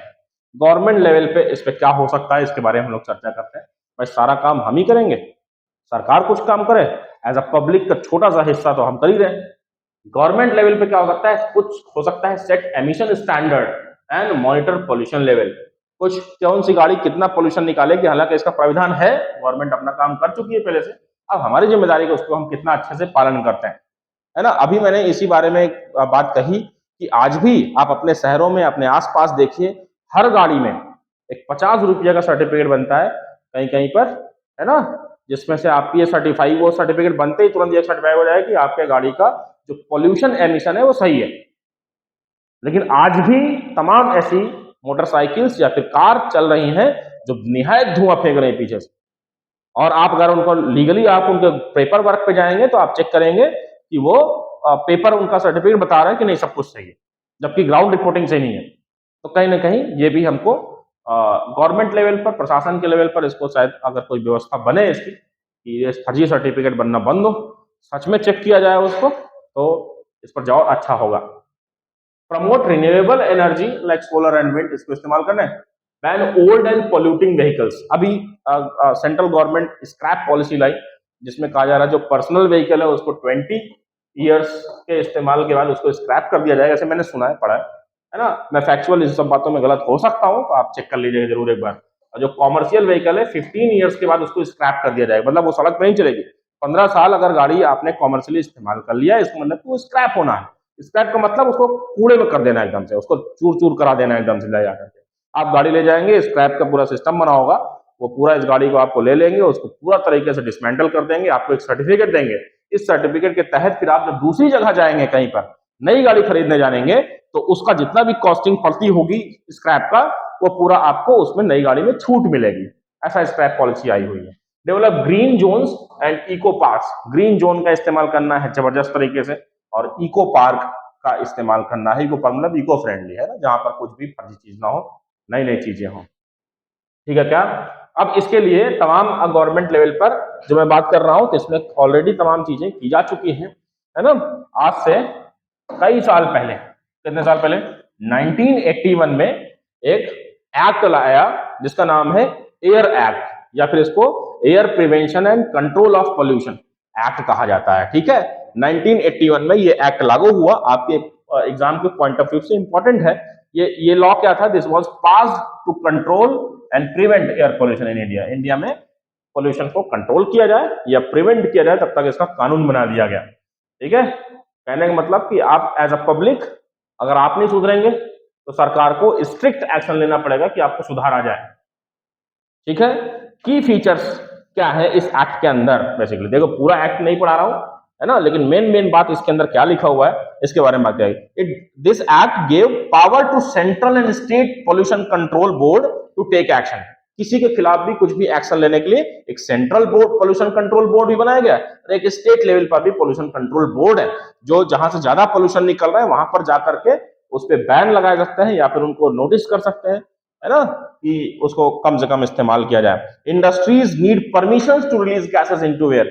तमाम कोई भी इंडस्ट्री अपने मन से है हवा में अपनी गैस नहीं छोड़ सकती, उसको परमिशन लेना पड़ेगा, है ना। लेकिन मैं फिर बार बार ये कह रहा हूँ कि सिर्फ पेपर पे परमिशन लेना इज नॉट सफिशिएंट। अगर एनवायरनमेंट को फ्रेश करना है तो पेपर से ज्यादा हमको ग्राउंड लेवल पे काम करना पड़ेगा।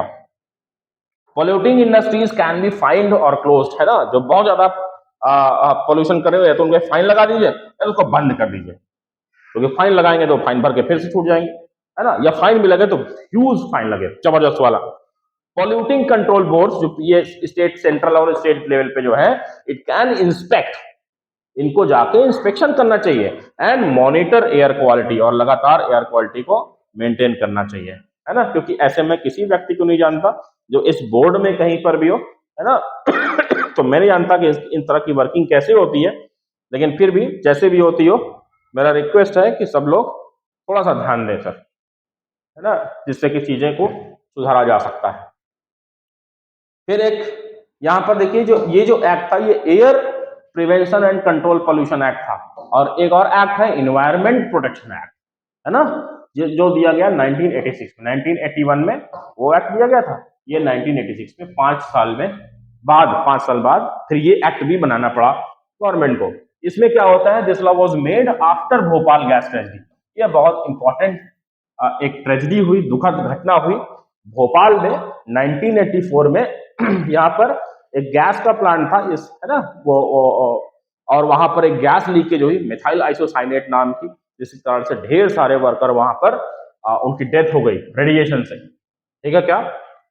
तो ये एक्ट बेसिकली इसी के बाद बनाया गया, जिससे क्या होगा कि ज्यादा पावर मिल सके सेंट्रल गवर्नमेंट को इन्वायरमेंटल प्रोटेक्शन के लिए। अब भाई सेंट्रल गवर्नमेंट भी है, स्टेट गवर्नमेंट भी है, दोनों को मिल काम करना है, लेकिन अब क्या है, सेंट्रल गवर्नमेंट के पास ज्यादा पावर है अपने पास, ठीक है क्या। इस एक्ट के जो की फीचर्स हैं इसके बारे में हम लोग जानकारी लेते हैं। It gives power to the government to take strict actions against polluters. जो प्रदूषण कर रहा है उसके खिलाफ जबरदस्त एक्शन लिया जाए, पावर बढ़ गई। Allows setting of standards for air water and noise pollution, है ना, कितना आप पोल्यूशन मैक्सिमम कर सकते हैं उसकी एक लिमिट लगा दी गई, इससे ज्यादा नहीं भाई, इससे ज्यादा करेंगे तो you will be liable for penalty. Helps in closing और punishing industries that causes pollution, है ना, उसको क्लोज किया जाए या फिर उनको पनिश किया जाए। इट प्रमोट्स पब्लिक अवेयरनेस का काम है ये basically, and involvement in environmental issues. सरकार के साथ, जो भी सरकार है हम उसके साथ है कि पब्लिक अवेयरनेस के लिए, पोल्यूशन कंट्रोल करने के लिए, इन्वायरमेंट प्रोटेक्ट करने के लिए हमसे जो सहायता हो सकती है हम वो करने के लिए तैयार है, ठीक है क्या। अब हम लोग ये समझते हैं कि स्टेट पोल्यूशन कंट्रोल बोर्ड जो एसपीसीबी है ना, इसका फंक्शन क्या है, ठीक है क्या। SPCBs are responsible for implementing pollution laws in each state. हर स्टेट का अपना SPCB है ना, वो हर SPCB अपने पोल्यूशन के लिए किस तरह से वो सारे लॉज को इंप्लीमेंट करना चाहते हैं, ये उनके ऊपर डिपेंड करता है। हर स्टेट की अपनी अलग अलग होती है, ठीक है। यहाँ पर एक यूपीपीसीबी है, यूपीपीसीबी मतलब उत्तर प्रदेश पॉल्यूशन कंट्रोल बोर्ड, है ना, ये स्टेट बोर्ड है, ये एक तरह का SPCB का एग्जाम्पल है, ठीक है। तो क्योंकि हम लोग उत्तर प्रदेश वासी है तो हम लोग इसके तहत आएंगे। ये पूरे ये वो एजेंसी है जो हमको मॉनिटर करेगी, ठीक है। It monitor and control air and water pollution, air और वाटर पोल्यूशन के लिए जिम्मेदार है। It give permission for setting of industries, industry लगाने के लिए इनकी परमिशन लेना जरूरी है। Inspect industries and take action if possible is high, अगर वहां पर जो लिमिट बताई गई बहुत ज्यादा हाई है तो एक्शन भी होगा, तो नॉर्मली जाकर के निरीक्षण भी किया करना इनका काम है। It promotes use of eco friendly technologies and awareness, eco friendly technology का इस्तेमाल करना, अवेयरनेस करना, ये एसपीसीबी का काम होगा हमारे यहाँ यूपीपीसीबी का। तो अगला हमारे पास जो टॉपिक है इस चैप्टर नंबर 2 में, नेशनल ग्रीन ट्राइब्यूनल है ना, इसके लिए ट्राइब्यूनल बनाया गया, एनजीटी बोलते हैं उसको। ये स्पेशल कोर्ट है, ट्राइब्यूनल मतलब एक तरह का स्पेशल कोर्ट होता है जो वकालत से जुड़े हुए पेशे, उनका ट्राइब्यूनल नाम रखा जाता है। तो ये एक स्पेशल कोर्ट सेटअप है 2010 में इसको लागू किया गया to handle cases related to environmental protection and pollution control. Environment के लिए जरूरी एक ये पूरा अलग से कोर्ट बनाया गया। जैसे रेलवे से जुड़ा हुआ एक कोर्ट है, आरसीटी जिसको बोलते हैं, है ना, railway claims and tribunal. Railway के सारे मैटर ये कोर्ट देखती है। इस तरह से पोल्यूशन रिगार्डिंग जो कोर्ट रखा गया उसको एनजीटी कहा गया, नेशनल ग्रीन ट्राइब्यूनल, जिससे इससे रिलेटेड तमाम केसेस वहां पर देखे जाएंगे। इसका काम क्या है एनजीटी का? It provides fast justice for environmental matter. Environmental matter में जल्दी न्याय हो, ये इनका काम होगा। क्योंकि अब एक ही साथ अगर एक ही नया सिस्टम रख देंगे, वही सुप्रीम कोर्ट हाई कोर्ट, बार बार हाई कोर्ट सुप्रीम कोर्ट आप जाते रहेंगे, तो क्या होगा? उससे समय लॉस होगा, है ना। इसलिए एक अलग से जजेस की पूरी टीम यहाँ पर लगाई गई, पूरा कोर्ट सिस्टम बनाया गया जिसके थ्रू कि इसका स्पेशल मैटर वहां देखा जाए, जिससे कि न्याय जल्दी हो पाए, है ना। They can fine polluters and order compensation for damage. Polluters पर फाइन लगाया जा सकता है और जो भी नुकसान हुआ है उसके लिए कंपनसेशन का प्रावधान इसके अंदर, इसका आदेश दिया जा सकता है जज साहब के through. It helps reduce pollution by giving strict judgement. जबरदस्त जजमेंट, तगड़ा वाला कड़ा कानून लगा करके इसको रिड्यूस किया जाना चाहिए, किया जाता है, बल्कि इसका फंक्शन यही है। It protects the rights of peoples affected by pollution. Pollution के थ्रू अच्छा हमारे आसपास जो गाड़ियां धुआं करके हम पीछे चल रहे हैं, वो हमारे आगे गाड़ी चल रही है, वो धुआं कूद करके चली जा रही है, भाई मेरी इसमें क्या गलती? मैं क्यों सफर करूं? लेकिन नुकसान तो मेरा हो रहा है ना। तो हम जा सकते हैं इस एनजीटी पर ना, वहां हम केस कर सकते हैं उसके सामने, जिससे कि उस पर जांच हो और हमारा कंपनसेशन दे। अगर हमको कोई बीमारी होती है तो उसका खर्चा दूसरे लोग उठाएंगे। It supports laws like air act या एनवायरमेंट एक्ट। ये एक्ट है जिसके थ्रू इन लॉज को बल मिलता है, ठीक है। और इस तरह से ये पूरा सिस्टम चल रहा है। So this is all about NGT, ठीक है क्या? National green tribunal. ये हमारा न्यू दिल्ली में इसका ऑफिस है, ये बात की जा रही है। So this is all about chapter number 2, ठीक है क्या? कुछ समझ में आ रहा है आपको? Now we are moving towards the chapter number 3। तो आइए हम लोग आगे बढ़ते हैं अब चैप्टर नंबर 3 से, जो है आपका वाटर पोल्यूशन, ठीक है। तो आइए इस चैप्टर में क्या क्या है ये हम लोग फटाक से देख लेते हैं। देखिए, वाटर पोल्यूशन, जल प्रदूषण, बचपन से आप पढ़ते चले आ जा रहे हैं। ये है क्या एक्चुअली में?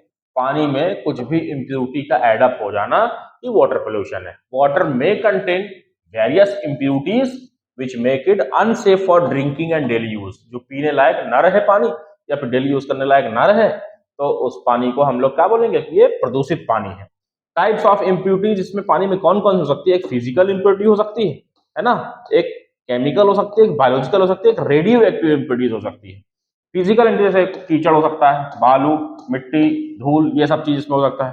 केमिकल इम्प्यूरिटीज में कुछ सॉल्ट्स हो सकते हैं, कुछ हैवी मेटल्स हो सकते हैं, लेड मरकरी जैसा, है ना, कुछ फर्टिलाइजर हो सकता है, कुछ पेस्टिसाइड हो सकता है, खतरनाक केमिकल्स। बायोलॉजिकल्स की बात करें तो बैक्टीरिया, वायरस, एल्गी, पैरासाइट, कुछ भी हो सकता है। रेडियो एक्टिव इम्प्यूरिटीज के बारे में बात की जाए तो it found near nuclear waste areas. जहां पर न्यूक्लियर वेस्ट का एरियाज है वहां आसपास में ये पाया जाता है, ठीक है। रेडियो एक्टिव इम्प्यूरिटीज पाई जाती है। आगे हम लोग बात कर रहे हैं कि वाटर पोल्यूशन के कॉजेज क्या क्या है ना। तो लिखा हुआ है water pollution happens when harmful substances mix with water. Water pollution कब होता है? जब कोई भी हार्मफुल सब्सटेंस पानी के साथ मिल जाता है and make it unfit for drinking और यूज। तो पीने के लायक अब वो पानी ना रहे तो उसको क्या कहा जाता है? वाटर पोल्यूशन कहा जाता है, ठीक है क्या? आगे हम लोग देखते हैं इससे रिलेटेड कि मेन कॉजेज क्या है इसके। मेन कॉजेज क्या क्या है देखिए, discharge of untreated sewage into reverse और लेक्स। इसीलिए अब तमाम नदियों में जो भी शहरों का सीवेज ट्रीटमेंट है, सॉरी सीवेज है, उसको वहां पर नदियों पे गिराने से पहले एक ट्रीटमेंट प्लांट बनाया गया है ना, जिसमें के थ्रू उसको ट्रीट करें, जैसे कि उसको हार्मफुल चीज जो है उसको डिस्ट्रॉय कर दिया जाए या कम कर दिया जाए, जिससे और उसके बाद फिर उसको रिवर में डिस्पोज किया जाए। तो ये मेन कॉज बन जाता है अनट्रीटेड अगर रहा वो, जो कि अभी तक होता चला आ रहा था। अब धीरे धीरे चीजें सुधर रही हैं। Waste from factories and industries, ये जो निकल रहे हैं डायरेक्टली, है ना, ये नदियों में छोड़ दिया जा रहा है, जिसके कारण से वाटर पॉल्यूट हो जा रहा है। यूज ऑफ केमिकल फर्टिलाइजर, जितना भी केमिकल फर्टिलाइजर्स का इस्तेमाल होगा और पेस्टिसाइड्स का इस्तेमाल होगा खेती बाड़ी में, उन सब के कारण वाटर पोल्यूशन होना है। क्यों? क्योंकि आप अपने खेतों में फर्टिलाइजर्स या पेस्टिसाइड्स डालेंगे, बारिश होगी तो आप पानी आपके खेत से ऊपर उठ के बहेगा, फिर वो पानी अल्टीमेटली कहाँ कहाँ कहाँ जाएगा? नदियों में जाएगा, वाटर रिसोर्सेज में जाएगा और उसको जाकर के वो पॉल्यूट करेगा। डंपिंग ऑफ प्लास्टिक, प्लास्टिक बहुत ज्यादा इकट्ठा करना, गार्बेज इकट्ठा करना वाटर बॉडीज में। आप पानियों में देखते हैं, आप कहीं पर भी नदी में जाते हैं, आप पन्नियां ढेर सारी पड़ी होती हैं, कुरकुरे, चिप्स, है ना। खास करके वो टूरिस्ट लोग ध्यान दें, जहां पर भी जाए वहां पर पानी में उल्टा पुल्टा चीज ना फेंके भाई, क्योंकि यहाँ पर रहेगा तो डंप होता चला जाता है यहाँ पर, जिससे कि वाटर पोल्यूट होता ही है। Oil spills and leakage of toxic chemical, तमाम ऐसी फैक्ट्रियां हैं जहां पर मशीनों से कुछ ना कुछ ऑयल रिसता रहता है, जो कि खतरनाक होता है, लेकिन उसको डायरेक्टली वो नदियों में, पानी वाटर बॉडीज में डायरेक्टली उसको छोड़ दिया जाता है। Bathing and washing clothes in river, नदियों में आप जाएं तो नहाना धोना ये सब नहीं है, उसके कारण भी वाटर पोल्यूशन होता है ना। कई लोग जाते हैं गंगा जी में, बढ़िया शैम्पू लेकर जा करते हैं वहां पर। अरे इतना शौक है तो मत जाओ ना वहां पर, नहाने के लिए नहीं था ना वो मेन, क्योंकि आप उसके अंदर घुस के नहा रहे हैं तो पोल्यूशन कर रहे हैं, और दूसरा ऊपर से साबुन भी लगा रहे हैं, उसमें कपड़े भी धुल रहे हैं, ठीक है, तो ये गलत बात है। वाटर पोल्यूशन के सोर्सेस के बारे में बात किया, ये तो वो मेन कॉज क्या है, सोर्स क्या है, कुछ पॉइंट सोर्सेज है, कुछ नॉन पॉइंट सोर्स है। पॉइंट सोर्स का मतलब क्या है, pollution from a single and identifiable source, है ना। वो सोर्स जहां से आप जान रहे हैं कि यहीं से पोल्यूशन हो रहा है, जिसको आप आइडेंटिफाई कर पाए। जैसे एग्जांपल, पाइप फ्रॉम फैक्ट्री, उस फैक्ट्री से कोई पाइप निकल रहा है, उसमें से गंदगी निकल रही, नदी में जाके खराब कर रहा है, वाटर बॉडी में जाके पोल्यूशन कॉज कर रहा है, इसका मतलब कि ये पॉइंट सोर्स है, आपको पता है कि वो कहां पर है। सीवेज आउटलेट, कहां से निकल रहा है एग्जैक्टली वो, तो ये चीजों के बारे में आपको पता होता है। नॉन पॉइंट सोर्स क्या है, पॉल्यूशन फ्रॉम में स्कैटर्ड सोर्सेज, इसके जो सोर्सेज है वो बहुत ज्यादा फैले हो सकते हैं। एग्जांपल तौर पर रेन वाटर जो है ये रन ऑफ करता है फील्ड से, कैरिंग फर्टिलाइजर एंड पेस्टिसाइड, इसके बारे में बात किया है ना। वो हमारे खेतों से जो पानी, बारिश का पानी है, वो ढेर सारा फर्टिलाइजर और पेस्टिसाइड आया है, लेकिन ये किस खेत से एग्जैक्टली आकर के यहाँ पर मिला है, इसके बारे में एग्जैक्ट टू द पॉइंट जानकारी नहीं होती, इसीलिए ऐसे सोर्सेस को नॉन पॉइंट सोर्सेस कहा जाता है। ठीक है क्या? यहाँ पर एक फोटो बना है, ये पेस्टिसाइड्स छिड़काव किया जा रहा है वहां पर खेतों में हमारे। आगे हम लोग बात करते हैं कि मेजर सोर्स क्या है वाटर पोल्यूशन के, ठीक है। तो सोर्सेस क्या है, डोमेस्टिक वेस्ट है, एक तो होम से ढेर सारा कचरा निकल रहा है, इंडस्ट्रियल डिस्चार्ज, इंडस्ट्री जो कचरा निकल रहा है, एग्रीकल्चर रन ऑफ है, जो खेतों में जो उल्टा पुल्टा चीजें, केमिकल्स पड़े हुए हैं, है ना, वो बह जा रहा है बारिश पानी से। हॉस्पिटल वेस्ट बहुत इंपॉर्टेंट, क्योंकि उसमें कई जगह पट्टियां, गॉज पट्टी स्पिल्स हो गए, या फिर वो ढेर सारी चीजें हैं जो नुकसान कर सकती हैं, वो पानी में मिलेगी तो इन्फेक्शन कॉज करेगी। ऑयल रिफाइनरीज और थर्मल पावर प्लांट से निकला हुआ ढेर सारा वेस्ट मटेरियल्स है, ये मेजर सोर्सेज है वाटर पोल्यूशन के। समझ में आ रहा है क्या आपको?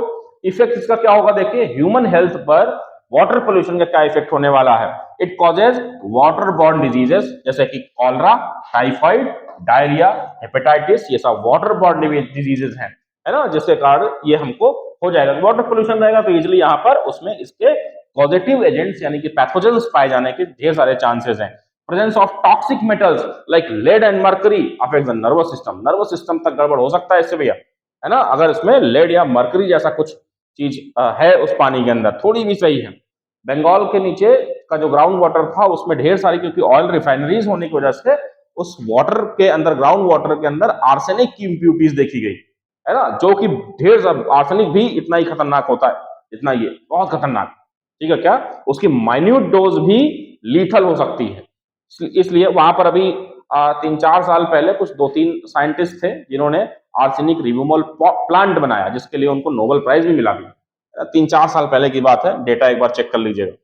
Polluted water can cause skin disease and irritation, गंदा पानी होगा, है ना, वो उससे स्किन डिजीज हो सकती है, इरिटेशन होगी आपको, और चिल्ड्रंस की ग्रोथ रुकेगी, बच्चों की, है ना, ब्रेन डेवलपमेंट भी कमजोर हो सकता है अगर गंदा संदा पानी पियेंगे आप। लॉन्ग टर्म कंजप्शन जो है it leads to kidney failure और कैंसर, है ना। किडनी फेलियर होगा तो चीजें अंदर ही रह जाएंगे, अंदर रह जाएंगे तो फिर वो कैंसर इजीली बन सकता है, ठीक है क्या। इसीलिए साफ पानी पीजिए, लेकिन साफ पानी तब आप पी पाएंगे जब पानी को साफ रहने देंगे आप, ठीक है क्या। पानी साफ होने का मतलब ये नहीं कि आपको क्लियर दिख रहा तो साफ है ना, उसके अंदर ढेर सारी इनविजिबल चीजें भी हो सकती हैं। उन इनविजिबल चीजों को पढ़ने के लिए ये टॉपिक पढ़ना जरूरी है। यहाँ पर डिसॉल्व्ड ऑक्सीजन का कॉन्सेप्ट एक है जिसके बारे में आपको पढ़ना पड़ेगा। पानी के अंदर ऑक्सीजन होता है, dissolved oxygen is the amount of oxygen present in water that is available for aquatic life. जो पानी में रहने वाले जीव हैं वो भी सांस लेते हैं, सांस लेते समय वो भी ऑक्सीजन ही लेते हैं, लेकिन वो ऑक्सीजन वो ही लेते हैं जो पानी के अंदर घुली हुई होती है। ठीक है, अच्छा अब ये डिमांड के आधार पर दो तरह की डिमांड हो सकती है। एक हाई डीयू मतलब high demand oxygen, demand of oxygen हो सकती है जिसकी बहुत ज्यादा है। तो इसका मतलब कि अगर वहां का डीओ ज्यादा है उस पानी का, इसका मतलब कि क्वालिटी उसकी बहुत जबरदस्त है, उसके अंदर जो डिसॉल्व ऑक्सीजन है अगर वो ज्यादा है इसका मतलब कि पानी बढ़िया है। अगर डिसॉल्व ऑक्सीजन कम आ रहा है इसका मतलब कि वो पानी क्या है, पॉल्यूटेड है और it is unfit for aquatic organism. इसी तरह से वो ढलता जाएगा तो उसमें कोई भी लिविंग ऑर्गेनिज्म सर्वाइव नहीं कर पाएगा आगे चल करके। तो डिसॉल्व ऑक्सीजन क्या है, it is important for survival of fish and other aquatic animals. बात कर चुके हम लोग। इट डिक्रीजेस, अगर डिसॉल्व ऑक्सीजन कम होता है तो क्यों कब कम होगा, when organic waste and sewage are present in water. जब ये सब चीजें उसमें प्रेजेंट होगी जाहिर सी बात है उसका डिसॉल्व ऑक्सीजन जो होगा वो कम हो जाएगा। अच्छा, डिसॉल्व ऑक्सीजन के साथ साथ हमको एक ये बीओडी पढ़ना बहुत जरूरी है। बीओडी का फुल फॉर्म बहुत बार पूछा गया आपके एग्जाम में, है ना। तो इसका फुल फॉर्म होता है बायोकेमिकल ऑक्सीजन डिमांड, है ना। ये क्या चीजें समझते हैं इसको। It is the amount of oxygen, ये भी अमाउंट ऑफ ऑक्सीजन है, रिक्वायर्ड बाई माइक्रोब, जो पानी के अंदर ढेर सारे माइक्रोब है, टू ब्रेक डाउन, क्या लिए, break down organic matter into water. जो ऑर्गेनिक मैटर किसी भी पानी में मौजूद है उसमें माइक्रोब भी होगा, वो माइक्रोब इस ऑर्गेनिक मैटर को तोड़ देना, उसको ब्रेक डाउन करके खत्म कर देने के लिए जितना इसको ऑक्सीजन चाहिए इस माइक्रोब को, ये उसको उस वाटर की क्या बोलते हैं, बीओडी बोलते हैं, बायोकेमिकल ऑक्सीजन डिमांड। कितनी ऑक्सीजन डिमांड, अच्छा बायोकेमिकल मतलब समझ रहे हैं कि वो ऐसी प्रोसेस है जिसके थ्रू हम लोग किसी न किसी चीज का ब्रेक डाउन करते हैं। ऑक्सीजन डिमांड मतलब ब्रेक डाउन करने के लिए कितना ऑक्सीजन की जरूरत पड़ेगी, सिंपल सा बात यही है। हाई बीओ2 कहीं का है, मतलब बीओडी बहुत ज्यादा है किसी पानी का, इसका मतलब कि ज्यादा पॉल्यूशन है वहां पर, पुअर वाटर क्वालिटी है। बीओडी लो होगा इसका मतलब क्लीन वाटर है, लेस ऑर्गेनिक वेस्ट इसमें है। BOD is use to measure pollution level in water bodies. BOD से ही हम लोग चेक करते हैं कि कौन सा पानी पीने लायक है कि नहीं है।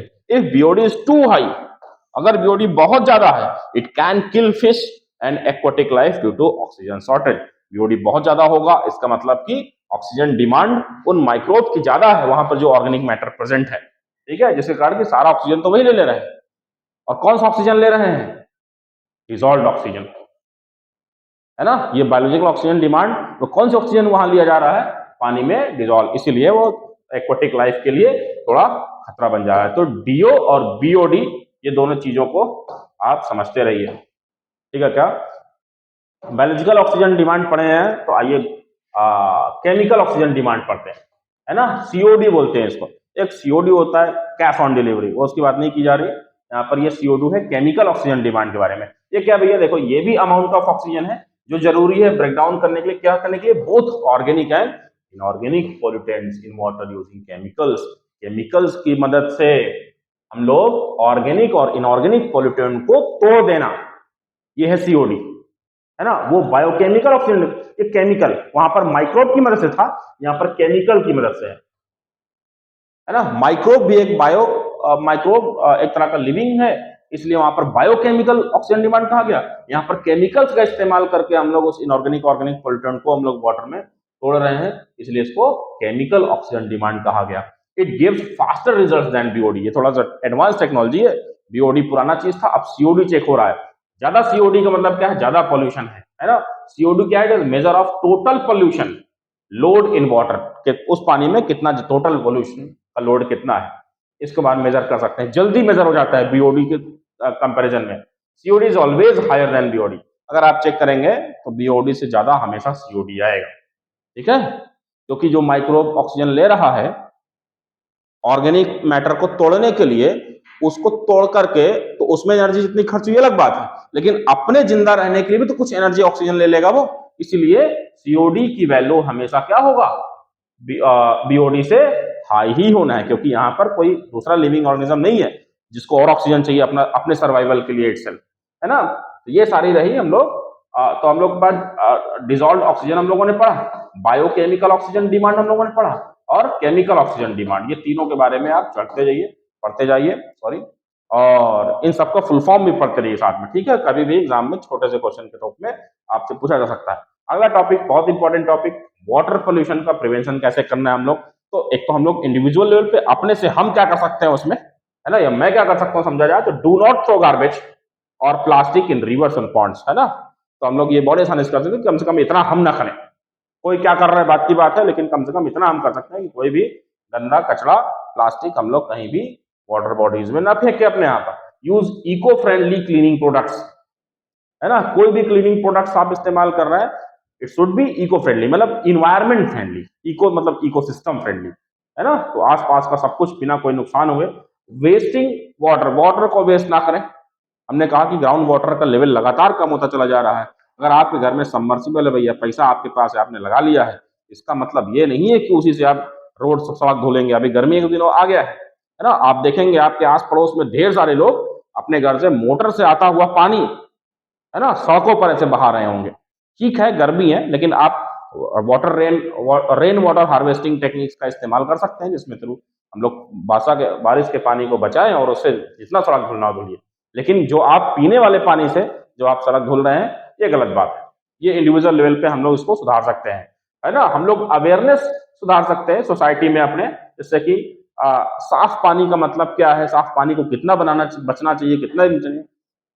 अगर आपके पास ओशियंस में 1000 लीटर अगर आप पानी लें, एक डेटा मैंने कहीं पढ़ा था लेकिन आप भी चेक करिएगा, तो 1000 लीटर में से 3 ml जो वाटर है ये ड्रिंकिंग वाटर है, टोटल वाटर का।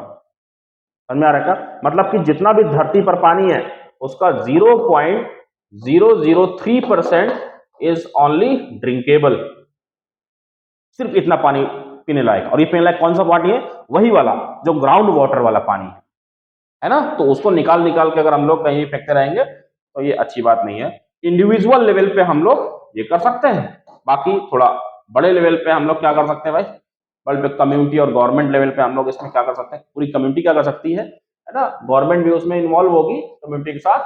तो हम लोग सीवेज को ट्रीट करेंगे, है ना, किसी भी सीवेज को फेंकने से पहले उसको क्या करेंगे हम लोग, ट्रीट करेंगे। ट्रीट करने का मतलब कि उसको मोर हार्मफुल से लेस हार्मफुल बनाने को ट्रीटमेंट बोलते हैं, sewage treatment simply. And waste before releasing into water bodies, है ना, सीवेज द वेस्ट को हम लोग पहले उसको ट्रीट करेंगे, फिर उसके बाद पानी में छोड़ेंगे उसको। Enforce laws on industrial waste management, जो इंडस्ट्री से ढेर सारा वेस्ट निकलता है उसके लिए हम लोग जो नियम कानून है उसको लागू करेंगे वहां पर, और उनको हम लोग फर्जी नहीं करने देंगे। ये गवर्नमेंट का काम है, हमारा नहीं। हमारा काम जहां था हुआ था, ये वो चेक करेंगे। लेकिन कम से कम हम लोग अवेयरनेस फैला सकते हैं, गवर्नमेंट को बता सकते हैं कि गवर्नमेंट मतलब कोई एक व्यक्ति तो है नहीं जो आपके चारों तरफ घुसा हुआ है एकदम से, है ना। तो हम लोग कंप्लेंट भी कर सकते हैं जिम्मेदार नागरिक होने के नाते, जबरदस्ती नहीं, ठीक है। It promotes organic farming to reduce chemical use, है ना। तो गवर्नमेंट ऑर्गेनिक फार्मिंग आज देख ही रहे हैं आप, तो ऑर्गेनिक फार्मिंग के रूप में सब कुछ। Have to set up water treatment और रिसाइकलिंग प्लांट, है ना, वाटर का ट्रीटमेंट प्लांट होना चाहिए, रिसाइकलिंग प्लांट होना चाहिए। बार बार जो वेस्ट हम लोग पानी निकाल रहे हैं उसको अगर हो सकेगा तो हम लोग आजकल देख रहे हैं, आप आजकल ऐसी मशीनें आपके यहाँ अवेलेबल है जो रिवर्स ऑस्मोसिस के थ्रू नाली का गंदा पानी भी एक तरफ से जाएगा और एक तरफ से ड्रिंकेबल वाटर भी निकल सकता है ना। ट्राई मत करिएगा, नाली वाला पानी मत भर दीजिएगा उसमें, मम्मी पीटेंगे भी, है ना। हम लोग यहाँ क्या करना है, हार्मफुल केमिकल्स को बैन करना है और पेस्टिसाइड्स को बैन करना है, डीडीटी जैसे कि, है ना, डीडीटी अभी बैन हो रहा है। एग्रीकल्चर के लिए डीडीटी एकदम बैन हो चुका है। अभी हम लोग कहीं कहीं पर वो मॉस्किटो किलिंग के लिए हम लोग इस्तेमाल कर रहे हैं, क्योंकि मलेरिया इरेडिकेशन प्रोग्राम के तहत गवर्नमेंट ने इसको इंक्लूड किया था डीडीटी को एज अ इंसेक्टिसाइड, है ना। अब हम लोग नियम कानून के बारे में बात कर रहे हैं, तो भैया तो एक तो एक्ट पढ़ लो। ये एक्ट 1974 में आया, इसका नाम था वाटर एक्ट या फिर water prevention and control of pollution act. 1974 में ये आया, है ना। This was passed by the parliament of India in 1974, आजाद भारत की बात है ये, to prevent and control water pollution, ठीक है क्या। इट एम्स टू मेंटेन और restore the wholesomeness of water in rivers, कितना पानी टोटल है, किस तरह से उसको ट्रीट किया जाएगा, चाहे वो नदी में हो, चाहे वो झील में हो, चाहे तालाब में हो, या फिर किसी और दूसरे वाटर बॉडीज में हो। समझ में आ रहा है क्या। इस एक्ट का ऑब्जेक्टिव मेन क्या था, है ना। The main objective of this act is to prevent and control water pollution, यही मेन था। To maintain and improve the quality of water, to establish central and state pollution control board, अभी हम लोगों ने बात किया है ना, SPCB हमारे यहाँ Uttar Pradesh pollution control board है, तो हर स्टेट का अपना है, for carrying out the objectives of the pact, है ना। इसके लिए हम लोग स्टेट लेवल पे और सेंट्रल लेवल पे एक बोर्ड बनाया है जिसपे ढेर सारे मेंबर्स होंगे जो इस एक्ट के अंदर जितनी भी चीजें हैं उसको लागू कराने में वो हेल्प करेंगे। To provide a legal framework और punishing those who pollute water bodies, है ना। कुछ लीगल फ्रेमवर्क, कुछ नियम कानून बनाया जाए, कुछ जो लोग इसको गंदा करें उसके खिलाफ कुछ एक्शन लिया जाए, ये सारी चीजें इस एक्ट के अंदर रखा गया है, ठीक है। लास्टली हम लोग इंपॉर्टेंट प्रोविजंस के बारे में एक बार जान लेते हैं कि इसमें क्या प्रोविजन रखा गया है। लिखा है नो पर्सन और industry are allowed to discharge sewage और treat effluent into a water body without prior permission from the pollution control board, है ना। PCB है ये, पोल्यूशन कंट्रोल बोर्ड, स्टेट से आपको परमिशन लेना पड़ेगा, कोई भी सीवेज और या फिर किसी चीज को आप डायरेक्टली वाटर बॉडी में नहीं गिरा सकते। Industries must install proper waste treatment plants before releasing water, पानी को अपने हाथ निकालने के लिए उनके पास प्रॉपर एक वेस्ट ट्रीटमेंट प्लांट होना चाहिए, है ना, जिसके बारे में चर्चा कर रहे हैं यहाँ पर हम लोग। Pollution control board can inspect industries, collect samples of waters and check whether they follow the law or not, है ना। उसको हम लोग, वो लोग जाके इंस्पेक्ट कर सकते हैं, वहां सैंपल ले सकते हैं, चेक कर सकते हैं कि सब कुछ सही चल रहा है नहीं चल रहा है, और अगर सब कुछ नहीं सही चल रहा है तो फिर क्या करना पड़ेगा। The board can issue orders to shut down और penalize any unit causing pollution, जो कुछ भी पोल्यूशन फैला रहा है उसको शट डाउन किया सकता है या फिर कुछ पेनल्टी लगाई जा सकती है उस पर। The act allows the board to take a legal action in court against defaulters, जितने भी डिफॉल्टर्स हैं उनके खिलाफ एक्शन लिया जाएगा, है ना। The boards are also responsible for conducting awareness programmes and spreading information about the need for clean water, है ना। बोर्ड के पास ये रिस्पॉन्सिबिलिटी है कि जो अवेयरनेस प्रोग्राम्स लगातार चलाएं जिससे के थ्रू पोल्यूशन का कंट्रोल हो लगातार, है ना। So these are the important provisions in this act. So here we are completing the chapter number 3. Now we are moving towards the chapter number 4.